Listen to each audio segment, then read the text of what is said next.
27절부터 42절까지의 말씀 한 절씩 한 절씩 읽어보겠습니다. 요한복음 4장 27절로 42절까지의 말씀입니다.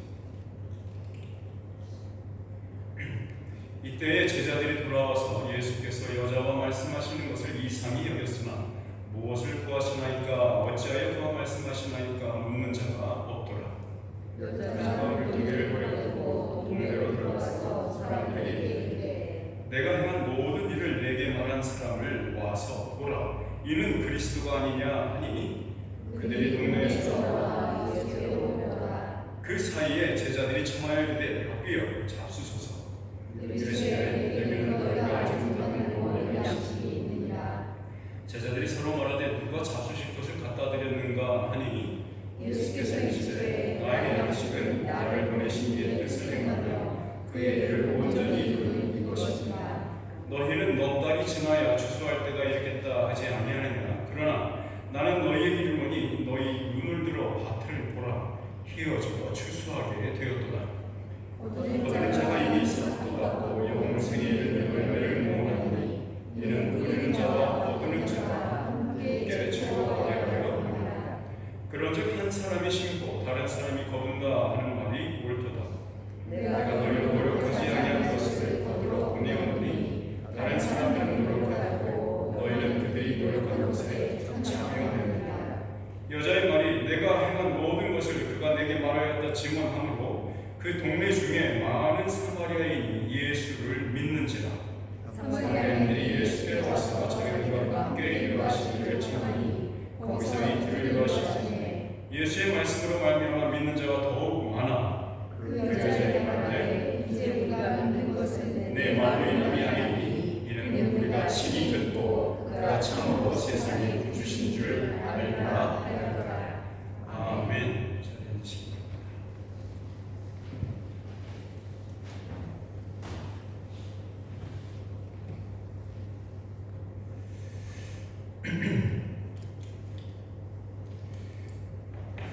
우리 지난주에 이어서 지지난주에 이어서 우리 사마리아 여인과 만나신 예수 그리스도의 이야기를 이어나가고 있습니다. 말씀드렸듯이 예루살렘을 대표하는 그 성전을 예수님께서 청결케 하셨습니다. 그게 요한복음 2장에 기록되어 있죠. 그리고 요한복음 3장에는 유대를 대표하는 유대 남자 사회, 유대의 사회의 엘리트였던 니고데모가 예수님을 밤중에 방문합니다. 그리고 곧바로 그 일이 있고 나서 예수님께서는 제자들과 함께 갈릴리로 이동하시면서 사마리아를 일부러 통과하여 지나가시죠. 거기서 만난 유대 여자 사마리아 여인은 예수님을 그저 지나가는 유대인으로만 생각했었어요. 그런데 그가 예수님과 대화를 이어가는 중에 그가 자기 앞에 서 있는 그 남자가 바로 그가 평생 뵙기를 갈망했던 그 메시아임을 알게 되어 그로부터 생명수를 얻습니다. 오늘 말씀은 바로 그 부분 이후로 이어지는데요. 여인은 물동이를 버려두고 마을로 뛰어 들어갔습니다. 그 28절에 기록되어 있죠. 그리고 예수님께서는 그 전에 이 여인이 물동이를 버려두고 마을로 들어간 사이 이것일 수도 있습니다. 왜냐하면 예수님께서 여인에게 너의 남편을 불러와라 라고 얘기하셨기 때문입니다. 그 명령에 순종하기 위해서뿐만은 아니었던 것 같습니다. 왜냐하면 그 여인의 손에는 눈에 보이는 그 어떤 것도 그 여인의 사마리아 여인의 손에는 들려있지 않았었죠. 오히려 그 여인의 손에는 주님이 주신 눈에 보이지 않는 그 생수, 은혜의 샘물로 가득 차 있었습니다. 더 이상 물동이가 필요하지 않았어요. 그 물동이는 야곱의 우물에서 길어내는 그 물을 받는 데 사용되는 거 아닙니까? 그렇죠? 그 물을 길어내기 위해서. 근데 여인은 물동이를 버려두고 마을로 들어갑니다. 왜 그랬을까요? 그 여인 자체가 물동이가 되어버렸죠. 생수를 담는 물동이 말입니다. 아마 이 여인이 맛본 영광의 한 줄기 빛은 어두운 세상에서 스스로 생존하려고 야곱처럼 아니면 야곱의 우물이 상징하듯이 몸부림쳤던 자들, 그리고 인생의 의미와 안정감을 찾고자 계속해서 다른 남편이 필요했던 그 여인을 이제 전혀 새로운 세상으로 밀어내고 있는 힘이 작용되고 있습니다. 거부할 수 없는 힘입니다. 너무도 큰 희열과 만족을 주는 힘이기에 그 안에 서 있는 것만으로 더 이상의 존재로서 가지는 결핍과 두려움, 그리고 불안함도 미래의 고난도 이겨낼 만큼 충분한 힘입니다.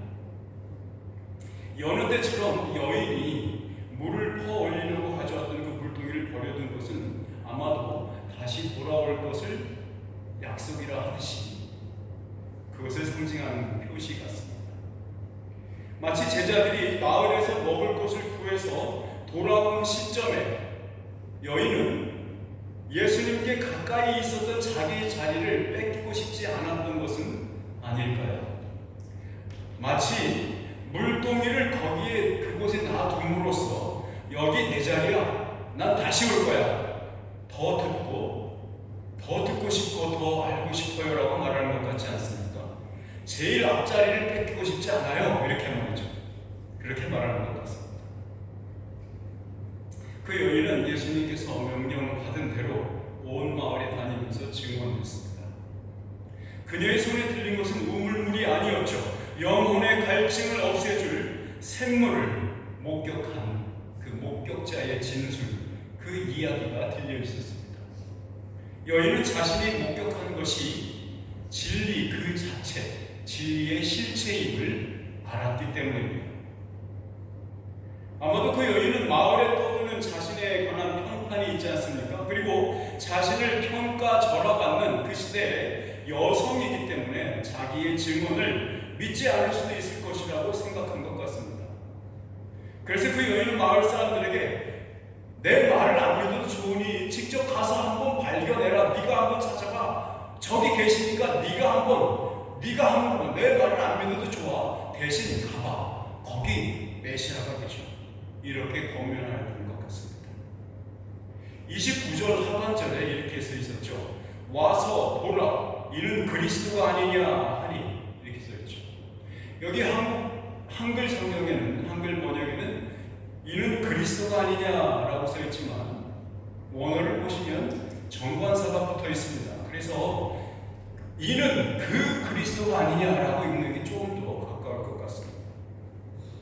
이걸 이렇게 풀어낼 수 있겠죠. 자, 이리 와서 내 말 한번 들어보세요. 그리고 직접 우물가로 가셔서 그 메시아를 발견해 보십시오라고 이렇게 말하고 있는 것 같습니다. 유대인들이 기다려왔던 메시아와 사마리아인들이 기다렸던 메시아는 좀 다른, 서로 사뭇 다른 이미지를 갖고 있었습니다. 예수님 당시 유대인들이 기대했던 메시아는요, 선지자, 그리고 제사장, 그리고 통치하는 왕, 이렇게 삼중 구조로 되어 있는 복합적이면서 묵시적이면서 또한 미래적인 메시아상을 갖고 있었습니다. 이러한 메시아 사상, 유대인들이 갖고 있던 메시아 사상과는 다르게 사마리아인들이 갖고 있던 메시아 사상은 신명기 18장 18절에 기반을 두고 있습니다. 뭐라고 써 있냐면, 신명기 좀 올려주세요. 네, 한번 읽어볼까요? 시작. 내가 그들의 형제 중에서 너와 같은 선지자 하나를 그들을 위하여 일으키고 내 말을 그 입에 두리니 내가 그에게 명령하는 것을 그가 우리에게 다 말하리라. 그러니까 당대의 사마리아인들에게 메시아는 예언자 혹은 선지자, 좀 더 편하게 말하면 선생님 역할입니다. 거기에 제사장의 역할도 포함되는 이중적 이미지의 메시아 사상을 갖고 있었습니다. 왜냐하면 예수님을 만난 여인의 표현에서 그것이 드러나고 있죠. 먼저 볼 것은 29절을 보시면요, 내가 행한 모든 일을 내게 말한 사람이라고 예수님을 소개하고 있죠. 그가 메시아라고 소개하면서 내가 행한 모든 일을 나에게 말한 사람이라고 소개하고 있는 거죠. 선생님을 의미합니다. 예언자를 말하고 선지자를 말하는 거죠. 이 말의 뜻은 무엇이냐면 이겁니다. 너희 중에 누구도 나처럼 이분 앞에 서면 이분 앞에 서는 나의 온 자아가 감춰지지 않는다. 그는 지난 나의 온 인생을 아시며 나에게 새로운 생명을 또한 삶을 의미를 가르쳐 주시는 우리가 기다리는 바로 그 선생님이야 라는 의미입니다. 사마리아 여인이 우물가에서 만났던 예수님은 단순히 선생님을 뜻하는 예언자 혹은 선지자만은 아니었습니다. 두 번째 제사장의 이미지도 말해주고 있죠. 20절과 24절까지 20절에서 24절까지의 내용이 바로 그것입니다. 이 예수님과 여인과의 대화는 예배를 집례하는 제사장에 관련된 내용으로 가득했죠. 어디서 예배 드려야 합니까? 누구의 이 제사 방식을 따라야 합니까? 하면서 예배에 대한 이야기를 꺼내고 있었잖아요. 그러므로 왜냐하면 사마리아인들의 메시아 길리 사상에서도 여전히 모세라는 큰 선지자가 하나님께 전수받은 모든 제사의 내용과 방법들을 가르친 사람이 모세이기 때문이었죠. 이제는 사마리아인들이 예수님을 만나러 나오고 있습니다. 얼마나 많은 수의 사마리아 사람들이, 남자들이 혹은 여자들이 평소에는 다니지도 않던 이 우물가로 나오고 있는지 알 수는 없습니다. 꽤 많은 수가 나온 것 같습니다. 아마 마치 사람들이 종종걸음으로 이 우물가로 뛰쳐나오고 있는 상황인 것 같죠. 바로 이 일들이 벌어지고 있는 그때에 사마리아 여인의 행동과 비견되는 제자들의 행동 모습이 27절과 31절에 기록되어 있습니다. 27절은 이렇게 말하고 있죠. 이때에 제자들이 돌아와서 예수께서 여자와 말씀하시는 것을 이상히 여겼으나 무엇을 구하시나이까 어찌하여 그와 말씀하시나이까 묻는 자가 없더라. 31절에는 이렇게 써 있습니다. 그 사이에 제자들이 청하여 이르되 라비여 잡수소서. 이렇게 여인과 대화하고 있는 예수님을 발견한 제자들 중 그 누구도 선생님 제가 어떻게 해드리면 될까요? 혹은 이 여자를 쫓아버릴까요? 라고 묻지 않았습니다. 제자들과 여인 사이에 이 어색한 침묵만이 있었죠. 보세요. 제자들 중 누구도 여인과 대화를 시도한 자가 없다는 거죠. 그렇죠? 그래서 여인과 대화를 시도하지 않으니 예수님과 대화 중이었던 여인의 대화에 끼기도 이상했던 거죠. 그러면서 이 어색한 침묵이 피어난 것은 무엇일까요? 제자들은 아마도 사마리아 여인에 대해서 적대감을 갖고 있었던 것 같습니다. 이러한 적대감은 편견 혹은 선입견이란 덫에 갇혀 있었던 그들의 사고방식이었던 것 같습니다. 지난 시간에 말씀드린 것처럼 사마리아인은 유대인들에게 있어서 이방인보다도 더 낮은 계층에 속하죠. 그렇죠? 이방인은 여전히 사람 취급해줍니다. 그런데 사마리아인은 개 취급합니다. 그런데 그런 개 취급하는 사마리아인 중에서도 여인과 대화를 하고 있으니 이 제자들은 여인과는 또 사마리아 여인과는 말을 섞고 싶지 않은 거죠. 물론 제자들이 왜 이런 행동을 했을까 추측을 할 수 있겠죠. 아마도 예수님으로부터 가르침을 받은 시간이 그리 길진 않았을 거라고 추측할 수 있어요. 왜냐하면 이 사건이 공생의 초기에 있었던 일이 분명하니까요. 그러나 여기서 제 마음에 생기는 질문이 하나 있었습니다. 혹시 예수님께서는 사마리아 여인에게 계시하셨던 것처럼 제자들에게 자기 자신이 생명수임을 가르친 적이 없었던 것일까요? 그래서 제자들이 이렇게 이해력이 딸리는 걸까요? 아니 그렇지 않고서야 제자들의 진리에 대한 이해력이 무척 딸렸다는 점과 그들이 이방 여인을 대하는 배타적인 태도를 보이는 것이 이해가 안 되는 겁니다. 아마도 이 말씀을 기록한 성령님은 한 가지 요점을 분명히 하고자 하신 것 같습니다. 예수님과 함께 다니기 시작한 제자들도 사마리아 여인과 마찬가지로 복음을 들어야 하는 사람들이었다는 점이죠. 그들도 또한 은혜가 필요한 사람들이었다는 것입니다. 사마리아 여인도 예수님과 함께 다녔던 제자들도 말입니다. 우물가로 돌아온 제자들은 버려둔 물동이와 예수님과 대화 중인 여인을 보고는 예수님께서 미리 벌써 물을 이미 마셨을 것이라고 생각한 듯합니다. 왜냐하면 저 같으면 말이죠, 자기네들 그 제자들이 물동이를 갖고 갔지 않습니까? 마을로. 예수님은 물동이가 없었으니 물을 마실 수 없었을 테고, 그럼 돌아오자마자 제자들이 예수님한테 무엇을 물어봐야 됐을 겁니까? 아이고 얼마나 목마르세요? 물은 드셨습니까? 이렇게 물어봐야 되는 거 아닙니까? 근데 다짜고짜 뭐라고 합니까? 이것 좀 드시죠, 랍비님. 이것 좀 드세요라고 딱 뭐 떡이나 빵을 내지 않습니까?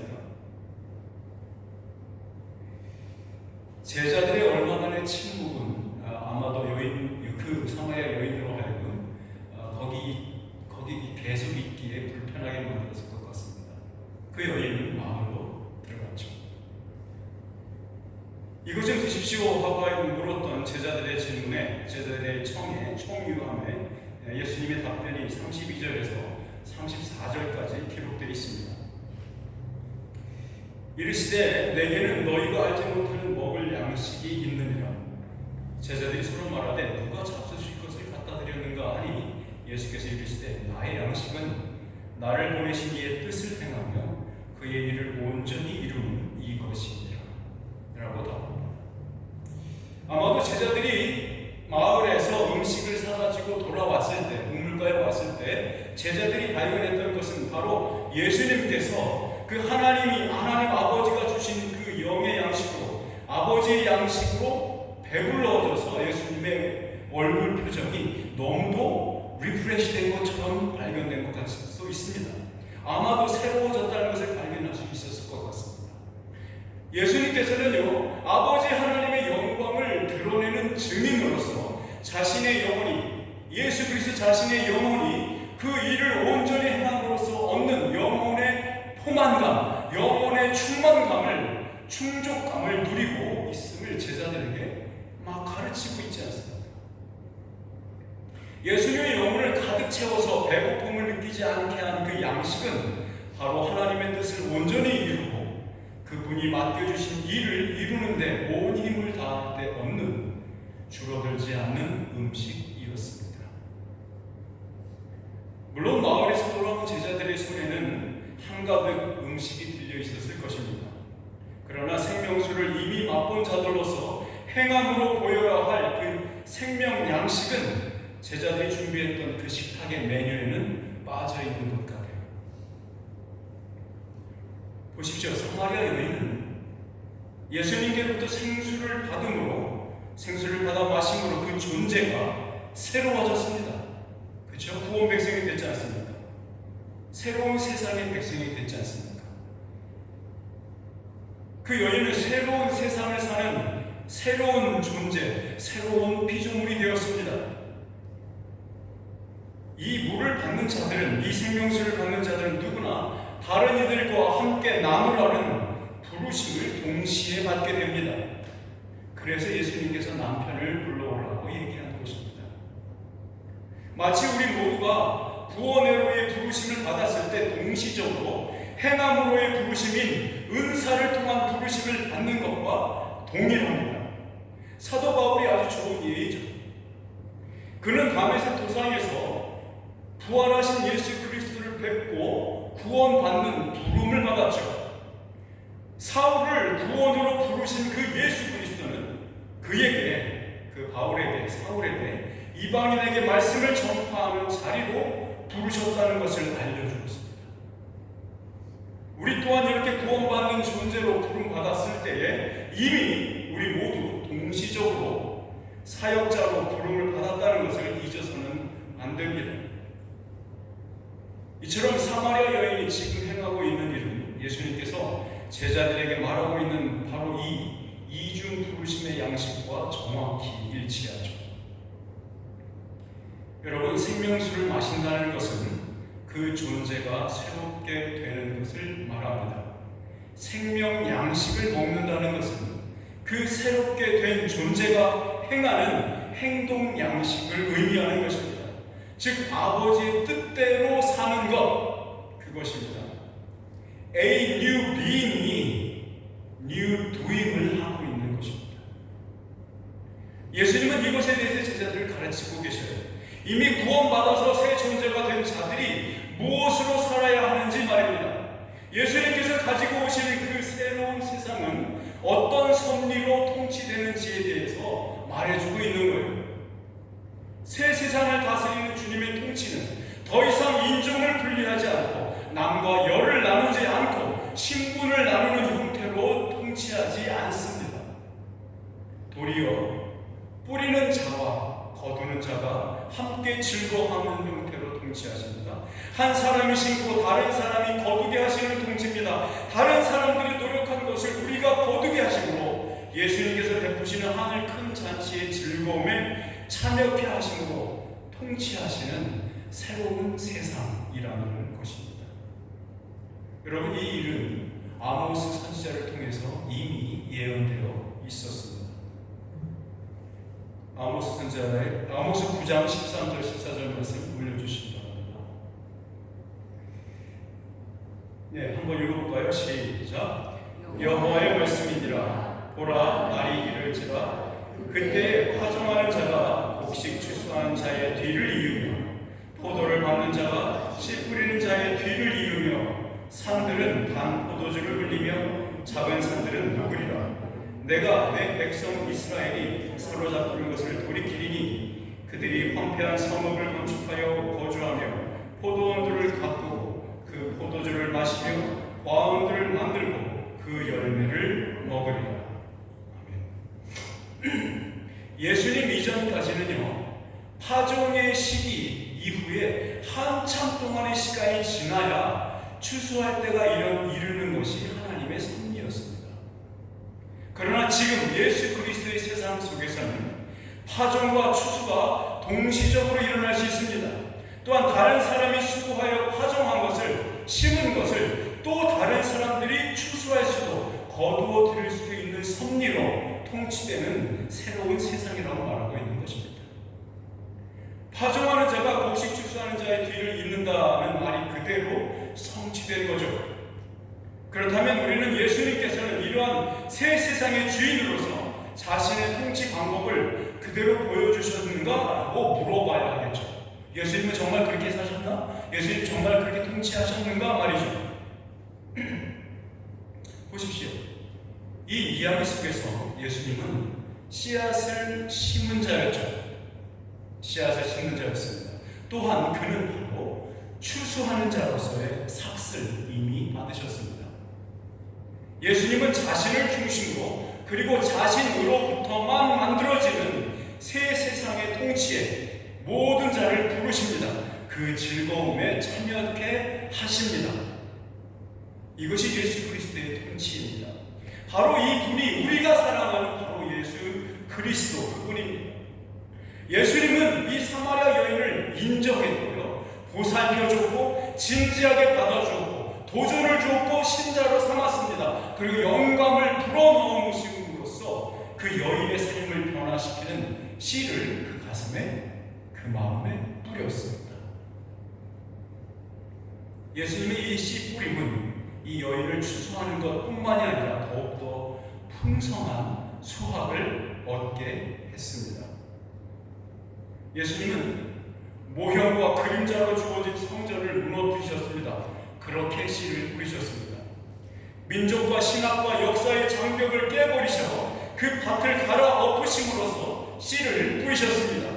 예수님이 이 땅에 인간의 차원으로 들어오심으로써 예수 그리스도 자신이 씨앗이 되어서 세상이라는 땅에 구원과 생명의 씨앗으로 자신을 심기셨습니다.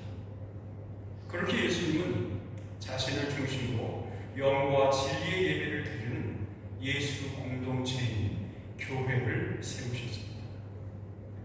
그렇게 예수님은 저와 여러분을 이 교회로 부르시는 것입니다. 여러분, 신부가 거할 처소를 만들어 놓고 나서야 신랑이 신부를 부르러 가는 것처럼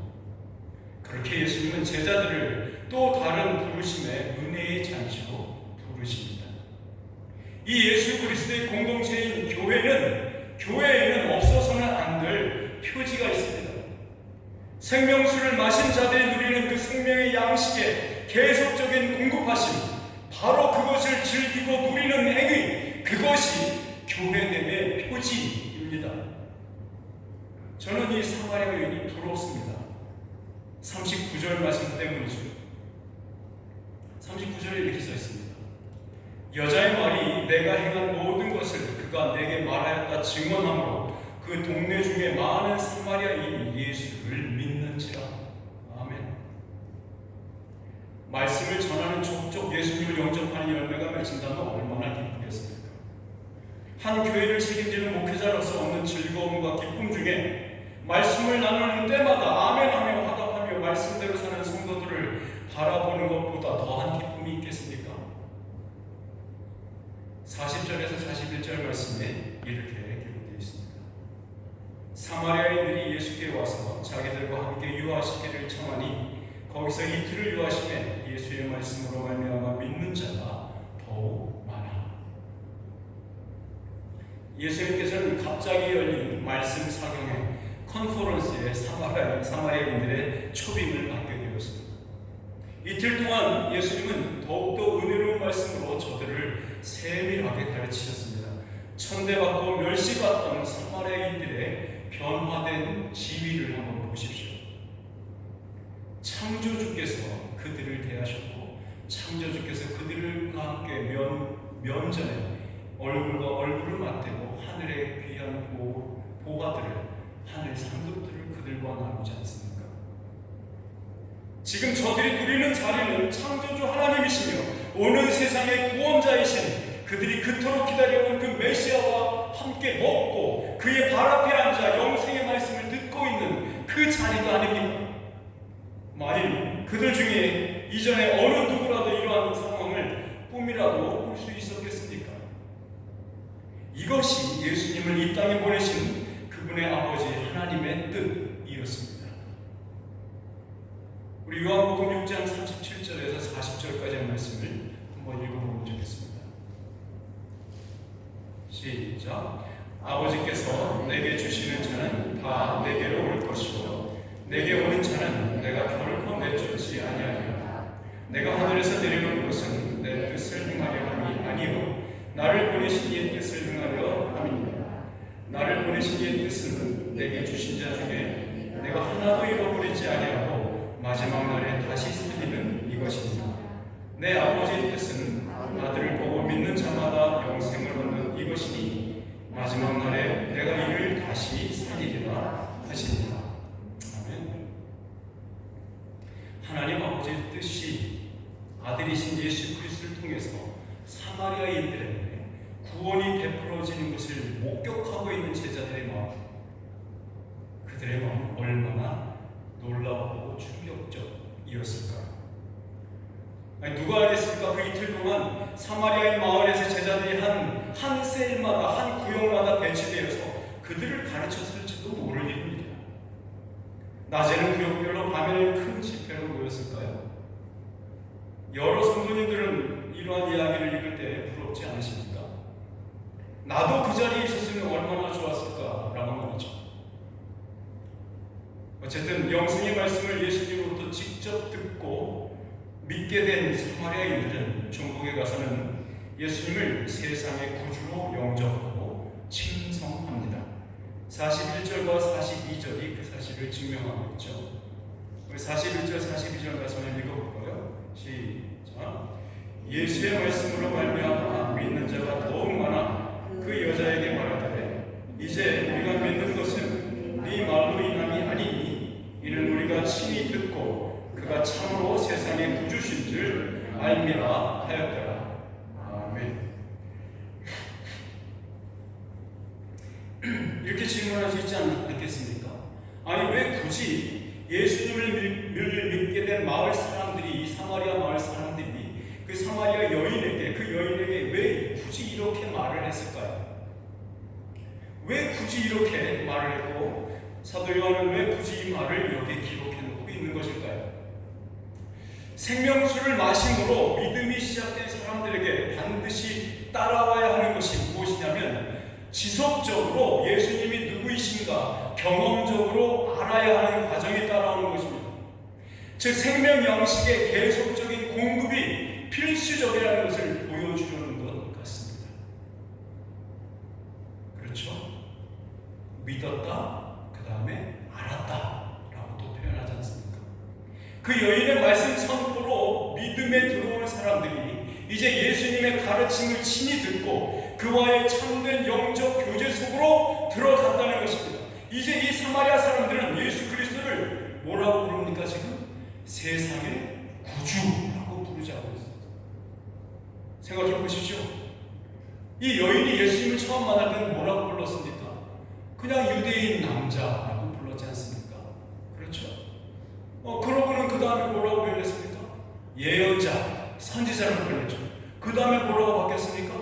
제사장도 맞는군요. 그러니까 그 메시아군요. 라고 믿었지 않습니까? 그렇게 영접했잖아요. 그리고는 마을 사람들이 예수님께 집중 공부를 하고 나서 뭐라고 부릅니까? 예수님을 세상의 구주라고 부르지 않습니까?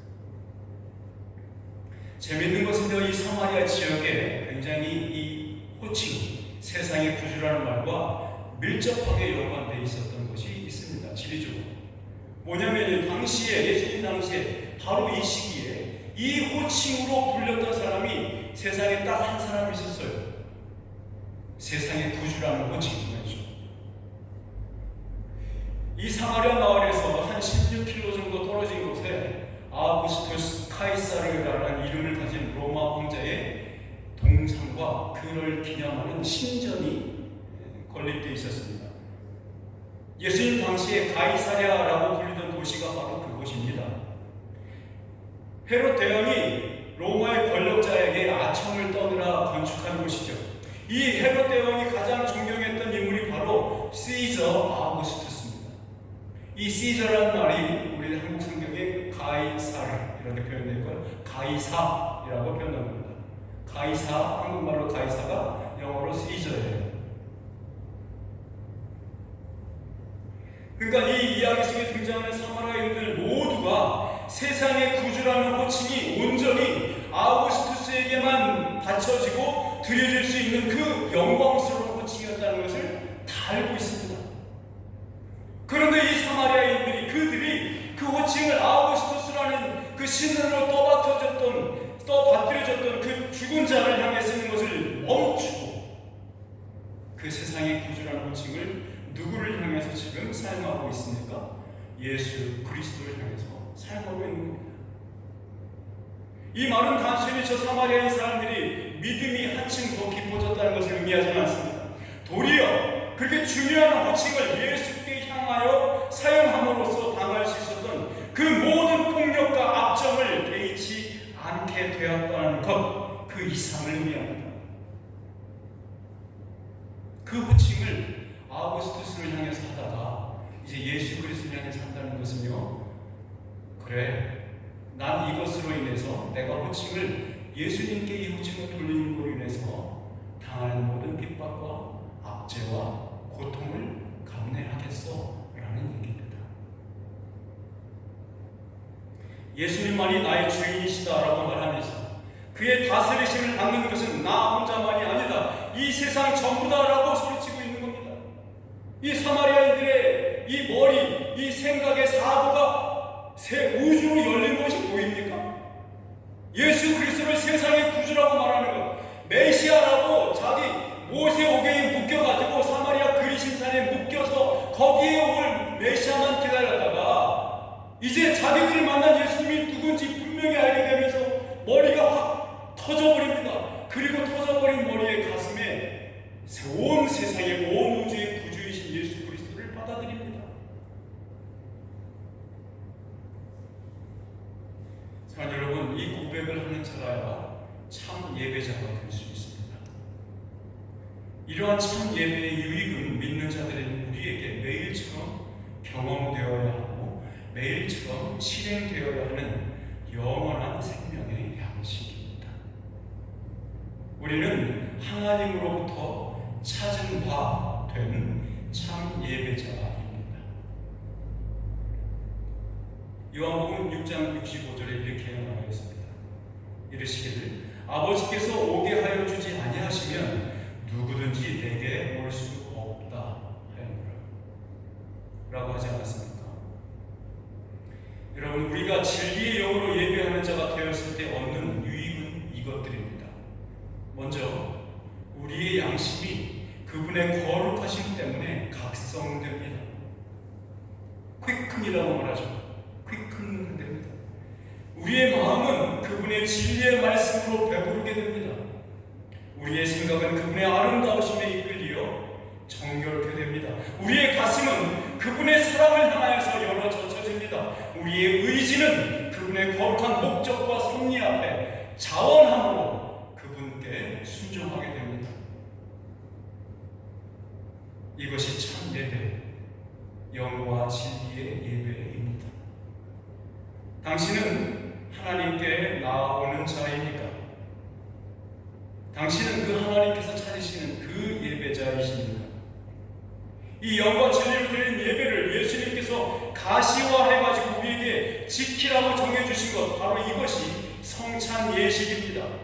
우리는 이 성찬에 참여함으로써 우리가 이 진리의 영으로 드리는 예배에 참여하고 있는 자임을 확신하고 확증하는 이 성찬을 통해서 영원한 생명 양식을 공급하시는 예수님의 살과 피를 먹고 마시는 것입니다.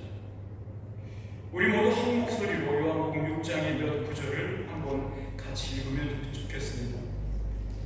요한복음 6장입니다. 예수님의 피의 언약의 당사자로 서약하는 시간으로 이 시간을 삼으시면 좋겠습니다. 모두 자리에서 일어나셔서 이 거룩한 주님의 말씀을 같이 한번 읽겠습니다. 53절부터 58절까지의 말씀입니다. 53절로 58절 같이 한번 읽을까요? 시작. 예수께서 이르시되 내가 진실로 너에게 이르노니 인자의 살을 먹지 아니하고 인자의 피를 마시지 아니하면 너희 속에 생명이 없느니라.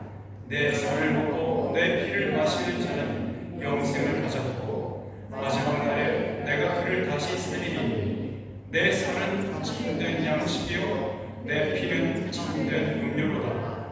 내 살을 먹고 내 피를 마시는 자는 내 안에 거하고 나도 그의 안에 거하나니 살아계신 아버지께서 나를 보내심에 내가 아버지로 말미암아 사는 것 같이 나를 먹는 그 사람도 나로 말미암아 살리라. 이것은 하늘에서 내려온 떡이니 조상들이 먹고도 죽은 그것과 같지 아니하여 이 떡을 먹는 자는 영원히 살리라. 아멘. 우리 일어나신 김에 우리 찬양 153장 찬양 한번 하겠습니다. 찬송가